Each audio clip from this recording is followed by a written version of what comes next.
Welcome back, my fellow fans of the written word. Another week, another readathon video, another September opera readathon video. This week's challenge was to read The Long Way to a Small Angry Planet by Becky Chambers. So for a start, let's talk a bit about Becky Chambers herself.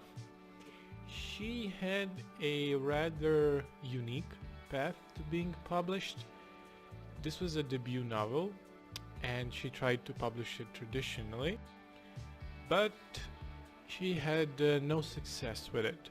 So she decided to self-publish, but she also ran a successful Kickstarter campaign, which allowed her to publish it, and later it was picked up by an actual publisher, as did the sequels, but it is a nice success story in that regard. The novel was shortlisted in 2016 for Arthur C. Clarke Award, but it was published in 2015, and it is also the first self-published novel to be shortlisted for the Kitsch's Award.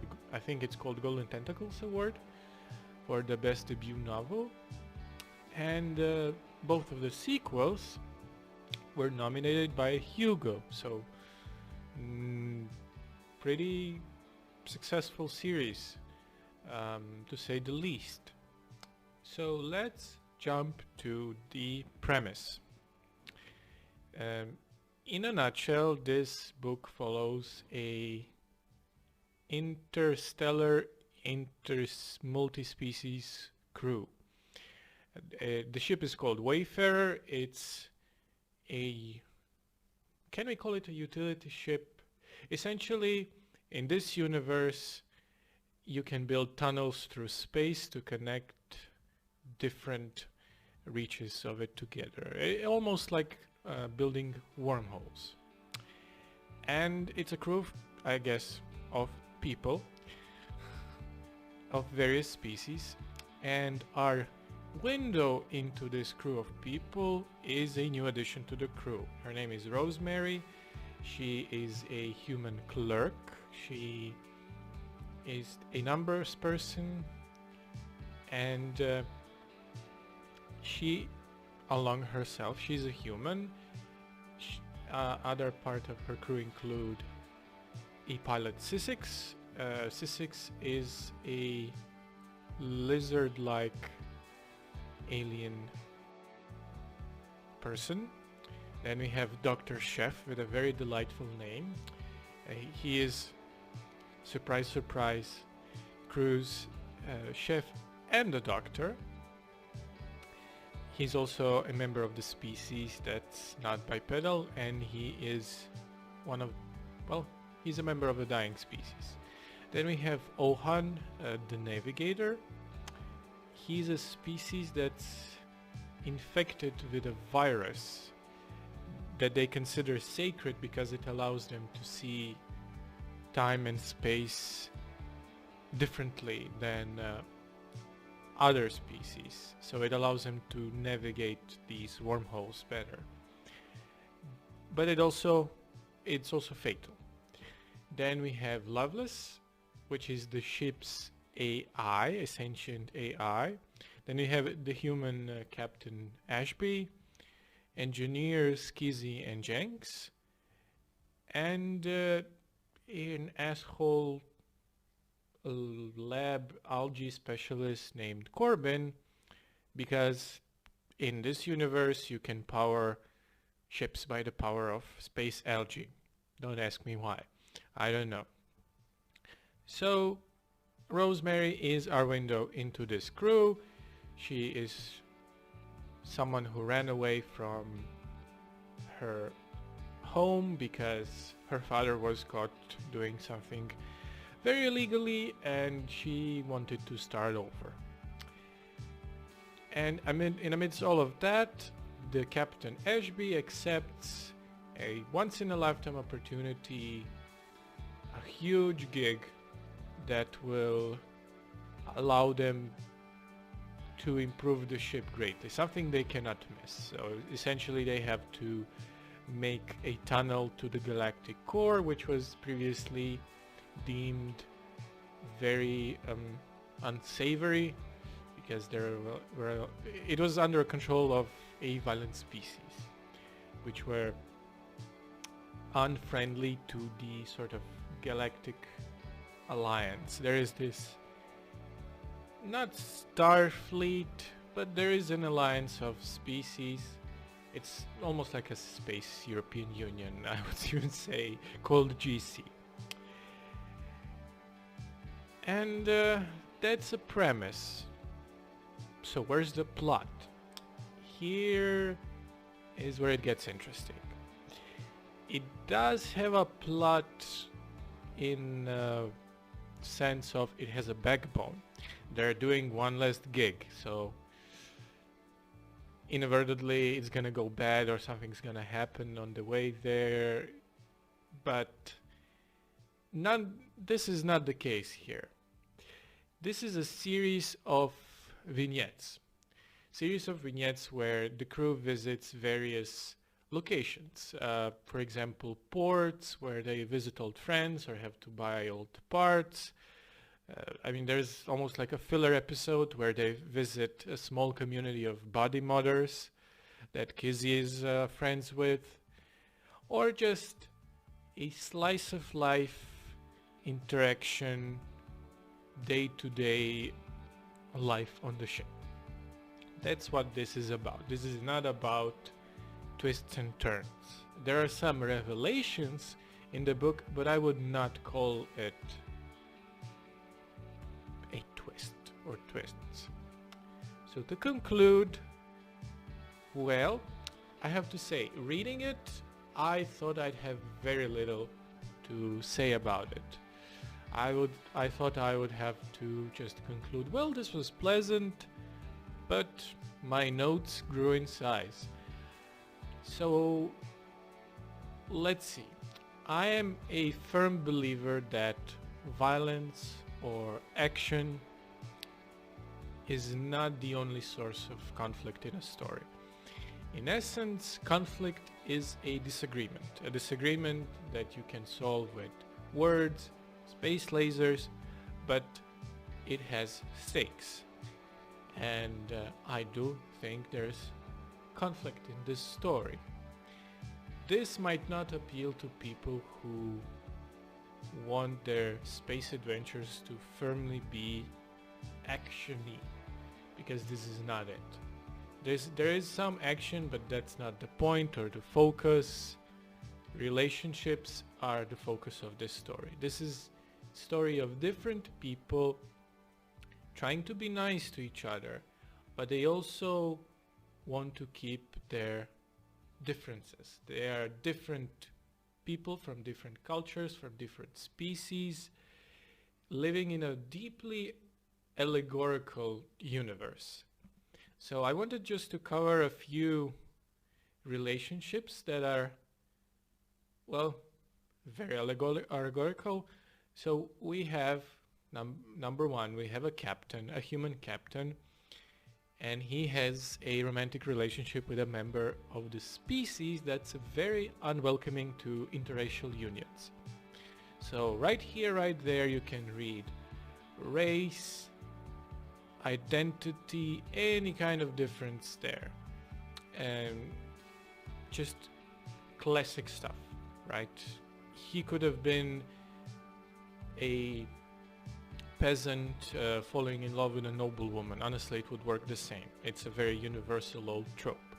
Then number two, we have Rosemary, the main character. Well, quote-unquote main character, our POV character. She's someone who did not want to pay for the sins of her father, so she tried to start over. She's also someone who tries to remind the audience that we must learn to suppress our urge to judge everything by our human standards. And she longs to belong.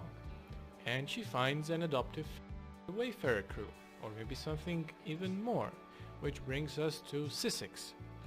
She is the aforementioned lizard alien. She is a member of a species which has very different notions of intimacy and sex. Her species is considered to be promiscuous by others, but in truth, they just have different views on bonds they form, on jealousy. They are not as possessive of people as we tend to be. And she also develops a casual, by her species standards, relationship with Rosemary. And this was a somewhat predictable relationship from the very start. I expected it to happen, but I did not mind it, not really. It was kind of cute actually. Then we have Kizzy, and Kizzy is the ditz of the crew, but she's a very lovable ditz. And she has this very wholesome relationship, very platonic, with another member of the crew, Jenks, who is a tech. And she's also very welcoming to new members, such as Rosemary. She is very open to accepting her into her little community family from the start. And then we have last relationship that I wanted to note, and the one I didn't care about. I didn't care about it because it was very formulaic and some parts of it I find iffy. So he falls in love with the sentient AI he created, called Loveless, and he tries to give her a body. Now this is a very old trope in science fiction, but it's also a trope I was always somewhat squeaked out about, and I don't think here's anything different that would make it more interesting to me, because there's also this trope that tends to pop up in fantasy and science fiction called born sexy yesterday. It's usually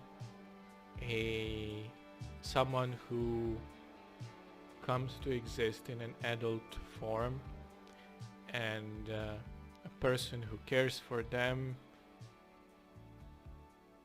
often falls for them. You can even see it as grooming. I'm not saying this here is the case, but it is something worthy to explore, because if we accept that she is a sentient AI, then we also can accept that she had every right and chose to have a relationship with Jenks. But the way it plays out and the way it's handled, I just didn't care for it. To conclude, there are a lot of interesting things here. Apart from questions of consent and identity, Chambers explores the idea of body autonomy, which I thought was much more interesting than the AI aspect. So we have a character of Ohan.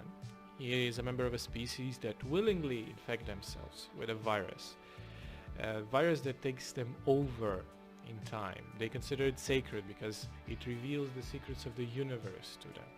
And that's very interesting, because at some point they have to decide if should they cure him despite his wishes, because, well, maybe he doesn't want to be cured because it's the virus, the one who is making the decisions and being against it, and not Ohan themselves. And this largely worked, but it does bring me to our second major criticism toward the end. One of the characters, a deeply unpleasant algae expert by the name Corbin, he cures the parasite that's killing Ohan. And this is my problem here. I have no problem with him curing Ohan. Well, anyone curing Ohan, or Ohan coming to realization himself. What I had a problem with was Corbin was largely static as a character during this entire novel. And I felt that this whole thing was unearned, especially his monologue he delivered while justifying his act. I thought it was just very eye-rolling and badly written, because prior to this he had a major revelation about himself. He discovered that he was a clone. And he was processing that, but the way he went about curing Ohan and going about how he doesn't understand anyone on anyone's emotions, but he still cares, I could see it as a parallel to maybe Asperger's. I don't want to be inconsiderate, but he came off as someone with being on a spectrum. But I guess that was the intention, but the result was